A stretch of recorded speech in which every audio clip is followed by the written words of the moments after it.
Social মিডিয়ার ফাঁদ সিরিজের দ্বিতীয় পর্বে আপনাদের স্বাগত। আগের পর্বে আমরা দেখেছি কিভাবে মৌমিতা সোশ্যাল মিডিয়ায় নিজের কিছু ছবি আপলোড করে কি বিপদে না পড়েছিল। কিন্তু তার গল্প এখানেই শেষ নয়। আমরা আজ দেখব কিভাবে সোশ্যাল মিডিয়া ধীরে ধীরে একটি সুখী সংসারের ভেতরে ফাটল তৈরি করে। ঘটনার পর মৌমিতা অনেকটা বদলে গিয়েছিল। সে বুঝতে পেরেছিল তার ভুল, কিন্তু সমস্যা হলো সে পুরোপুরি সোশ্যাল মিডিয়া থেকে দূরে থাকতে পারল না।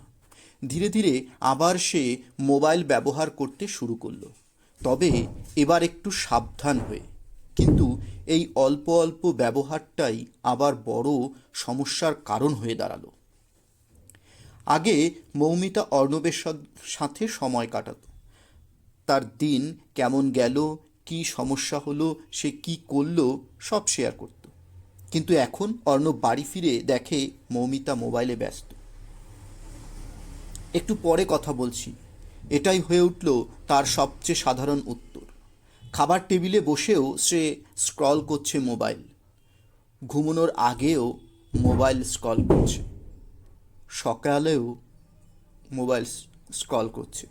অর্ণব ধীরে ধীরে অনুভব করতে লাগলো তার স্ত্রী পাশে থেকেও যেন দূরে চলে যাচ্ছে।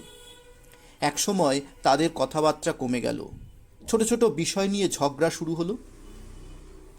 অর্ণব বলতো, তুমি আগের মতো আমার সাথে আর কথা বলো না। আর মৌমিতা বলতো, তুমি সব কিছু নিয়ে এত সমস্যা করো কেন।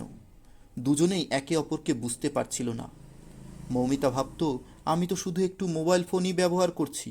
আর অর্ণব ভাবতো, আমি কি তার জীবনে আর গুরুত্বপূর্ণ কেউ নই। একদিন রাতে বড় একটা ঝগড়া হলো। অর্ণব কষ্ট পেয়ে বলল, তুমি এখন আমার সাথে না, তোমার ফোনের সাথে বেশি সময় কাটাও। এই কথাটা মৌমিতার মনে ভীষণভাবে আঘাত করলো। সে প্রথমবারের মতো নিজের আচরণ নিয়ে ভাবতে শুরু করলো। সে বুঝতে পারল সে আবার ধীরে ধীরে সেই ভুলের পথেই হাঁটছে। সোশ্যাল মিডিয়া নিজে খারাপ নয়, কিন্তু যখন সেটা আপনার প্রিয় মানুষগুলো জায়গা নিতে শুরু করে, তখনই সমস্যা সৃষ্টি হয়। একটা সম্পর্ক শুধু একসাথে থাকা নয়, একসাথে সময় দেওয়া, কথা বলা, অনুভূতি ভাগ করে নেওয়া, সব জিনিসগুলোই কমে যায়। তখনই সংসারের ভেতরে অদৃশ্য ফাটল তৈরি হয়।